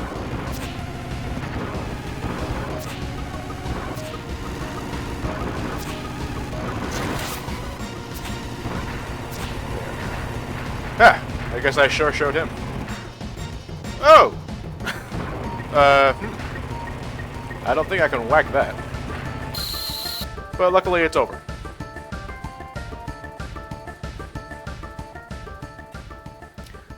But it's not over yet.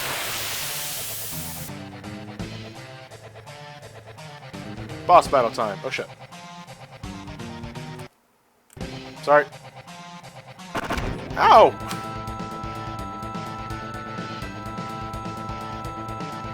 I was actually trying to do a run animation so I can get everyone to face forward, but I forgot what the buttons were on this control configuration.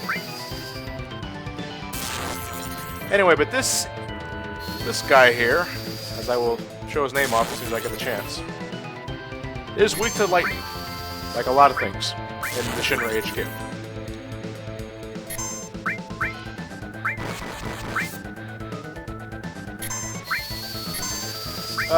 There's not much else to this battle, though, really.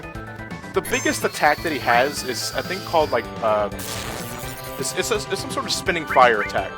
That can actually really hurt. But it's fire-based, which is, if you noticed earlier, when I was setting up some menus, I equipped Cloud with the elemental materia paired with fire on his armor.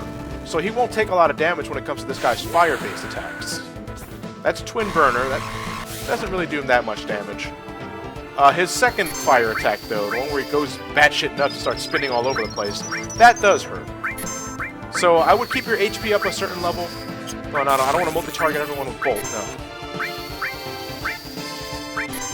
Keep everyone's HP above 200. And luckily, Aerith just got a limit break, so I can at least kill everyone that way.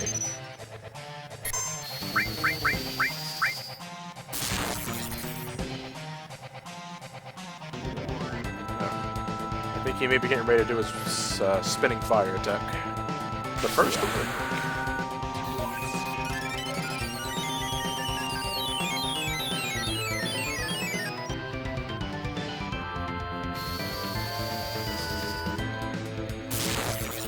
There we go.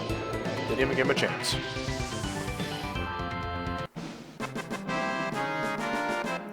And that's it. We have successfully escaped the clutches of Shinra and Midgar.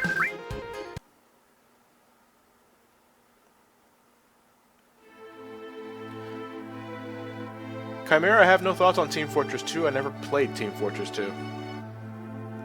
I have Team Fortress 2. I just never really bothered playing it. So when all said and done, the troops are gone. The battle tanks are destroyed. Now all that's left is to look ahead to a brighter future.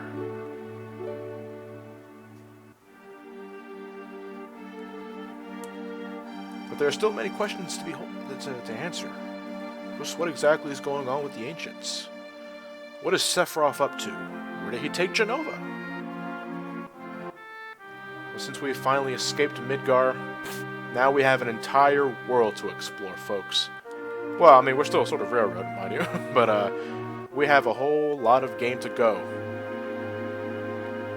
Yeah, it's the start of our journey. Hey, traveling.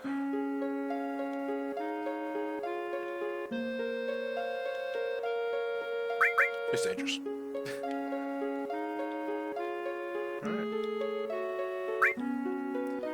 Marlene was relocated thanks to Elmira, I think that was her name. Aerith's adoptive foster mom, sir. But when you're ready to go, we head south. And of course, Barrett does not realize that he is not on the cover of Final Fantasy VII. That would be Blondie right there. And the leader is going to be Cloud, which pretty much means that Cloud has always have to be in the party. No questions asked, no excuses given. But the party will be broken up into two forms, so who am I going to take? Well, Red 13. I'll take Red 13 with me. Yeah, you know what? I'm going to take Barrett with me too. Always good to have a long-range fighter. Team Sausage Fest.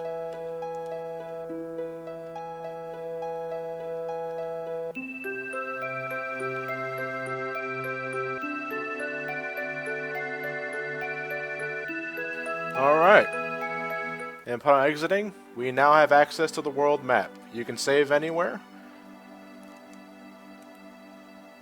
Look at that. All of its glorious PS1 glory. That was redundant. You can spin it too. Alright. Our next destination is Calm, the village of Calm. However, that about wraps it up for this session, ladies and gentlemen. This session was merely focused on escaping the clutches of Midgar.